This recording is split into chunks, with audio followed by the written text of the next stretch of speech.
Bien, alors je crois que si Tanis est toujours en ligne, je l'invite.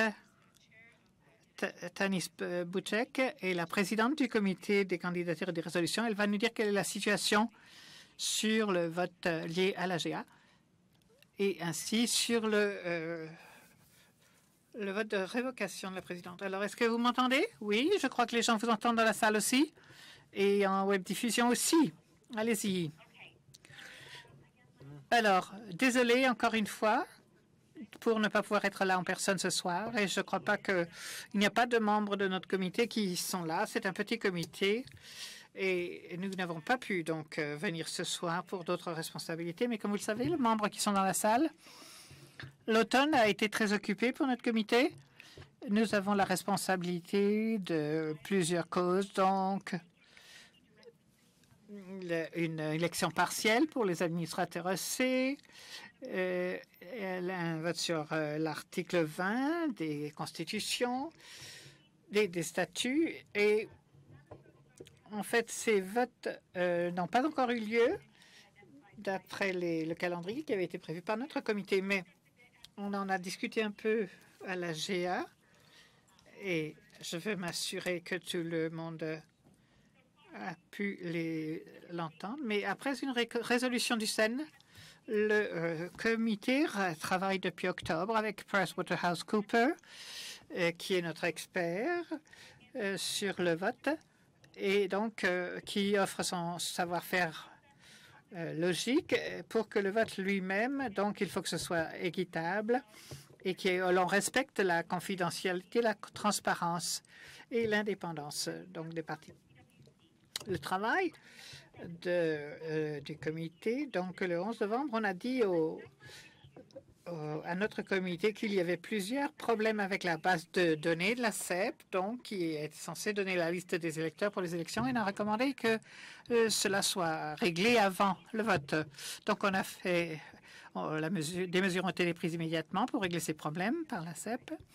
Et donc, ensuite, on a recommandé, on a fait une recommandation et il y aura une mise en œuvre très prochainement. Et donc, la base de données sera consolidée. Bon, pour la base de données elle-même, elle ne relève pas de notre comité, elle relève du directeur des opérations de la CEP. Donc, je laisse Claude Vézina ajouter des choses s'il le juge nécessaire. Mais la recommandation donc de notre comité voulait assurer l'intégrité de notre base de données. On n'a pas identifié de problème réel pour l'affirmation dans la base de données de la CEP. Et notre comité, après consultation avec PricewaterhouseCoopers, est sûr que les votes ont eu lieu dans le passé et ceux qui seront utilisés dans l'avenir avec cette base de données sont tout à fait indiqués, acceptables et qu'ils ne permettent pas de marginaliser des personnes. Donc, avec notre vote électronique avec Insight, notre fournisseur dit que donc il allait faire une mise à niveau qui nous permettait pas donc de commencer ce vote le 17 novembre. Donc avec la nouvelle information, donc le comité et le Sénat ont décidé de reporter tous les votes jusqu'à ce que la situation soit réglée. Et donc, on n'a pas prévu, on a recommandé une AGA en deux parties. C'est notre conseiller juridique qui l'a conseillé pour qu'on puisse respecter les délais prévus dans le règlement 310 pour nous assurer que donc le vote commence immédiatement après l'AGA. Donc, et se termine 10 jours après. Mais, étant donné des problèmes qui étaient plus importants que prévu et ça a été une année très affairée, donc, le comité a estimé que l'on ne pouvait pas voter maintenant, entre maintenant et le 22 décembre, c'est-à-dire à la suite de cette AGA. Et notre réunion du 2 décembre le comité a décidé, étant donné les circonstances actuelles, exceptionnelles, qu'il fallait reporter et modifier le calendrier prévu par le règlement 310 pour pouvoir respecter l'intégrité du processus de vote et nous assurer que les membres aient confiance dans le système. Donc, l'exécutif pourra confirmer et annoncer des dates pour tous les votes prochainement, donc la semaine prochaine. Et les membres doivent savoir que les changements qui sont mis en œuvre par Insight entraîneront un système différent de vote que celui utilisé dans le passé. Dans le passé, ceux qui ont voté se souviennent que normalement, on envoie un courriel et on appuie sur le lien et on envoie le bulletin de cette façon pour assurer l'intégrité, nous assurer que l'on est à jour, que l'on a la norme la plus moderne de la technologie. Maintenant, nous avons un portail sur le site web de la CEP. Il faudra s'inscrire pour voter et accéder ainsi à cette base. Et les membres doivent valider leurs coordonnées précédentes, c'est-à-dire nom, adresse, téléphone, etc., courriel, adresse courriel. On pourra télécharger 2 documents, donc une identité et une adresse, et créer un mot de passe. Alors, les électeurs devront passer par le processus de vote et ensuite, le bulletin apparaîtra sur le portail des membres. Donc, le comité des candidatures et des résolutions travaille avec Insight et PricewaterhouseCoopers pour faire en sorte que le vote qui est mis en place ne soit pas trop lourd et que les problèmes des membres soient respectés. Et donc, ils permettent aux membres donc de voter, que personne ne puisse pas ne pas voter parce que le site web est trop complexe ou que vous avez du mal à télécharger peut-être le portail. On veut qu'il y ait les processus optimum en place pour permettre aux membres de voter là où, même si ils n'ont pas accès à des scanners et autres. Donc, on ne veut pas que les gens ne puissent pas voter. Et donc, en fait, il faut accommoder tout le monde. Donc, on travaille en étroite collaboration pour nous remédier tous les problèmes qui nous ont été mentionnés pour essayer de maximiser le nombre de votants. Et maintenant, le processus qui a été créé doit respecter les normes qui permettent aux membres d'exercer le droit de vote et qu'ils puissent avoir confiance dans la sécurité et l'intégrité du système. Et donc, qu'ils pourront ainsi voter. Donc, une stratégie de communication est en cours d'élaboration avec le Bureau national, encore une fois, et avec PricewaterhouseCoopers. Et les membres seront bien informés des processus, de la validation de l'information.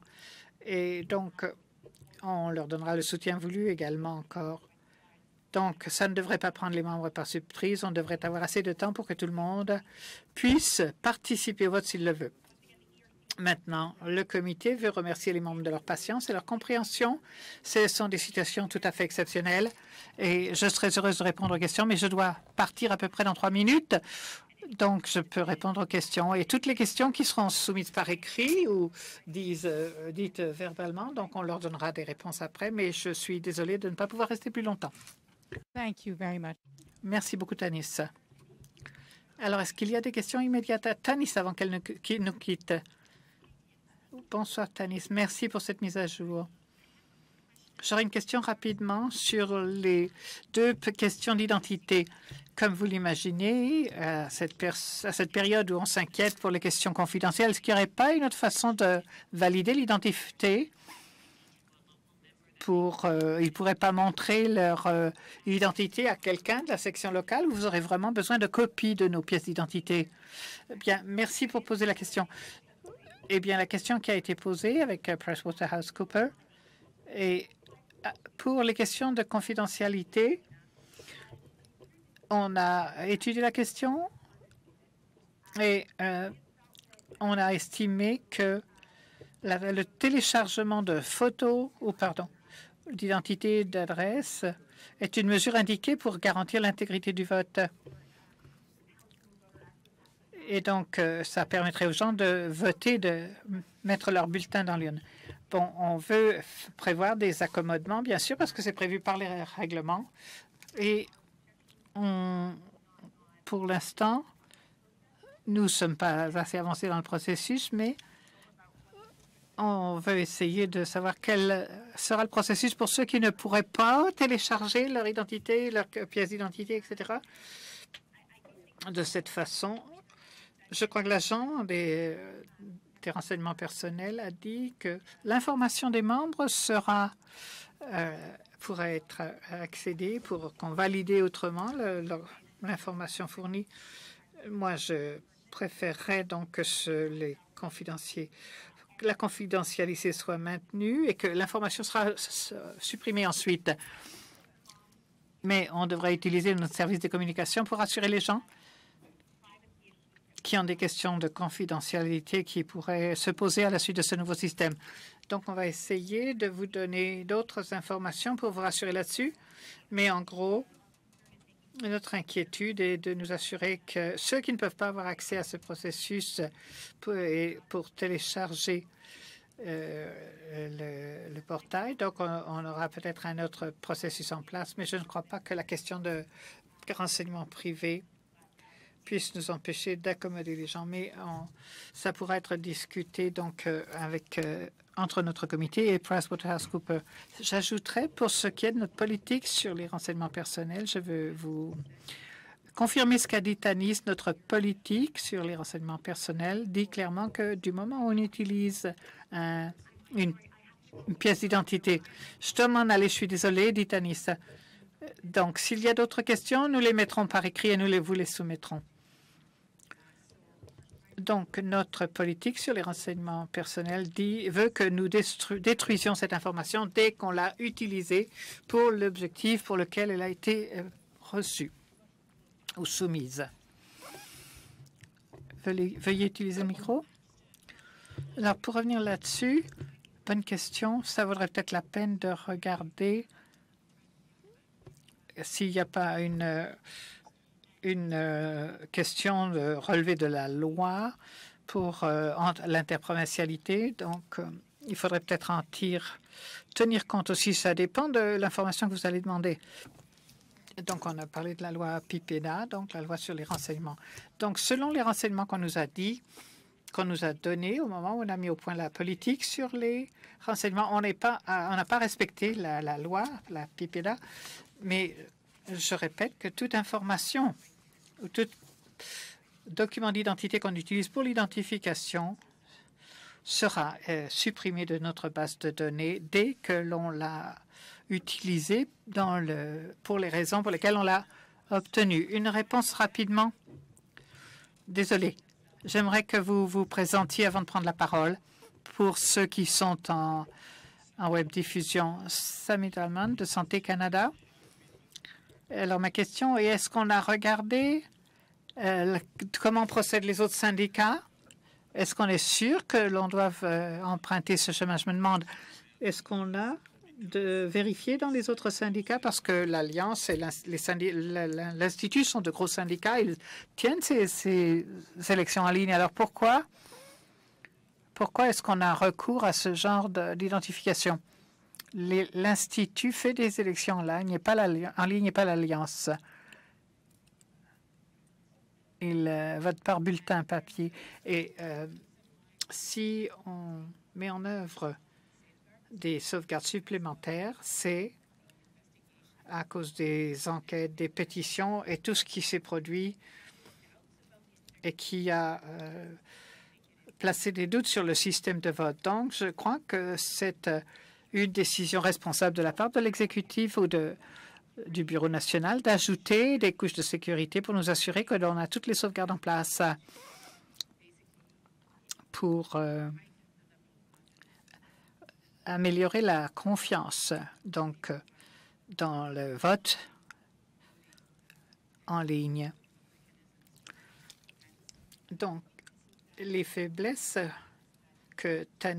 auxquelles Tanis a fait allusion portent non seulement sur la façon dont les bulletins, en tout cas, et Pricewaterhouse semble être d'accord. Le vote lui-même n'a jamais été compromis, mais personne ne pouvait interférer avec le vote lui-même. Et ce qui était plus délicat, c'était peut-être la base de données, l'information qui figurait dans la base de données. Et ça, C'est le nombre de personnes qui pouvaient y avoir accès.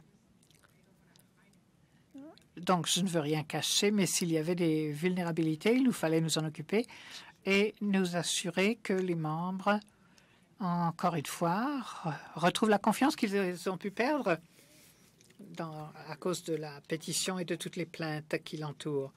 Donc, ce qu'on essaie de faire, c'est de faire peut-être même plus que ce qui est nécessaire pour nous assurer que tout le monde soit rassuré. Samy, vous avez quelque chose à ajouter? Donc, pour répondre à ça, mon inquiétude est qu'on risque d'avoir d'autres problèmes juridiques en essayant de régler quelques petits problèmes. On pourrait avoir affaire à des problèmes juridiques, mais est-ce que la GA des membres a approuvé cette approche? Qui a pris la décision? C'est le comité exécutif national, le conseil exécutif national qui a le pouvoir de le faire.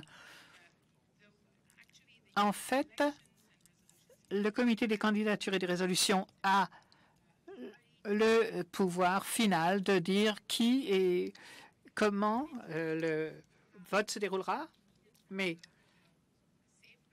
pour les sauvegardes qui entourent la base de données des membres, ça, c'est une décision qui relève de l'exécutif national. Donc, à la fois, les deux organes de gouvernance se sont entendus pour dire qu'il fallait quelque chose aussi robuste que possible, aussi solide, peut-être plus moderne que les mesures sécuritaires qui sont utilisées ailleurs dans d'autres syndicats, pour être tout à fait sûr. Randy Legault, Santé Canada. Bon, je comprends les raisons pour lesquelles vous avez besoin de valider les identités des électeurs, c'est tout à fait clair, mais ça vient à un moment où on approche des fêtes, le vote va avoir lieu en janvier, là, et à ce qu'on me dit, et je crains l'effet. Enfin, beaucoup de gens qui n'ont pas voté avec le système actuel, mais c'est quand même un obstacle pour exercer notre droit de vote. C'est une étape supplémentaire qu'on nous demande. Je ne sais pas quel changement vous pourriez, à quel changement vous avez pensé en présentant ce nouveau processus pour que les gens aient les plus grandes occasions d'exercer leur droit de vote. Bon, merci de votre question, Randy. Bien, le comité des candidatures et des résolutions s'inquiétait particulièrement du fait que lorsqu'on s'est demandé comment le vote allait se dérouler, le fournisseur de services nous a dit que la période d'enregistrement devra s'arrêter pour que le vote commence. Et actuellement, ce que l'on envisage, c'est de ne jamais interrompre l'inscription jusqu'à ce que le vote soit fini. On veut pouvoir permettre aux gens de continuer à s'inscrire même quand le vote a commencé. Donc, c'est l'une des questions qu'on a pris en compte pour ne pas empêcher les gens de voter. Donc, on va commencer les inscriptions le plus tôt possible. Et on nous a dit que ça pourrait être même à la fin de cette semaine ou au début de la semaine prochaine. Donc, toute la période d'inscription pourrait avoir cours pendant toutes les fêtes où les gens ne travaillent pas nécessairement, mais ils peuvent quand même s'inscrire et aller sur le portail des membres à ce moment-là. Et donc, l'inscription pourrait avoir lieu pendant toute la période de vote. Donc, si Tanis était là, elle dirait que le comité des candidatures et des résolutions a été très sensible à cette question et à sa délicatesse. Kingslem, service frontalier, c'est plus un commentaire. Il me semble que c'est un petit peu trop. Bon, je comprends les questions de confidentialité, d'identité, tout ça. On doit tous savoir qui vote. Mais en réalité, il me semble qu'on exagère un petit peu d'exiger trop, plus que ce qui est normalement demandé dans une association ou un syndicat pour mener un vote, comme il se doit. Et je comprends que les gens ont peut-être perdu confiance, mais si l'intégrité du processus n'a jamais été compromis, faire autant de mesures bureaucratiques me semble exagéré. Donc, bien, si on fait cela, c'est parce que le fournisseur de services a été attaqué dans les médias sociaux. On a dit que ce n'était pas un bon fournisseur. Nous aussi, on a été attaqués On nous a dit que l'on était en train d'organiser les élections. Donc, cela a été dit dans les médias sociaux. Donc, il fallait que ce soit tout à fait clair. Il fallait, pour ne plus risquer d'autres attaques. Donald Trump a aussi dit ça, que le vote était bon. Oui, je sais. Merci.